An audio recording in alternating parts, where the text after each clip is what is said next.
మహారాష్ట్రలోని సాంగ్లీ జిల్లాలో మొహిత్యాంచే వడ్గావ్ అనే గ్రామం ఉంది. ఆ ఊరిలో ప్రతిరోజు రాత్రి 7 గంటలకు ఒక సైరన్ మోగుతుంది. సైరన్ మోగిన వెంటనే ఊళ్ళో ఉన్నవారంతా ఫోన్లు పక్కన పడేసి టీవీలు ఆఫ్ చేస్తారు. 1 గంటన్నర పాటు ఎలాంటి ఎలక్ట్రానిక్స్ ముట్టుకోరు. ఎన్ని ముఖ్యమైన పనులున్నా సరే కాల్స్ అటెండ్ చెయ్యరు. ఆ సమయంలో పిల్లలందరూ బుద్ధిగా చదువుకుంటారు. పెద్దలంతా ఒకచోట కూర్చొని మంచి చెడ్డల గురించి, ఊళ్ళో చేపట్టాల్సిన అభివృద్ధి కార్యక్రమాల గురించి చర్చిస్తారు. అయితే వాళ్లంతా ఇలా చేయడానికి బలమైన కారణమే ఉంది. కరోనా తర్వాత పాఠశాలలు తిరిగి ప్రారంభమైనప్పుడు పిల్లలందరూ సోమరులుగా తయారైనట్లు టీచర్లు గుర్తించారు. లాక్డౌన్ సమయంలో ఫోన్లకు ఎక్కువగా అలవాటు పడిపోవడమే అందుకు కారణమని గ్రామ సర్పంచ్కు చెప్పారు. అప్పుడు ఆ గ్రామ సర్పంచ్ డిజిటల్ డీటాక్స్ని అమలు చేయడం ప్రారంభించాడు. గంటల తరబడి ఫోన్లు చూడడం వల్ల చాలామంది శారీరకంగా, మానసికంగా ఇబ్బందులకు గురవుతున్నారు.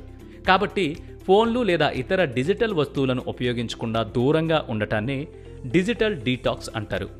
ఈ డిజిటల్ డీటాక్స్ వల్ల సెన్స్ ఆఫ్ సెల్ఫ్ అవేర్నెస్ పెరుగుతుంది. సోషల్ ఇంటరాక్షన్స్ పెరుగుతాయి. ఒత్తిడి, ఆందోళనకు గురికాకుండా చక్కగా నిద్రపోయే అవకాశం ఉంటుంది. మానసిక ఆరోగ్య ప్రయోజనాలు కూడా ఉంటాయి.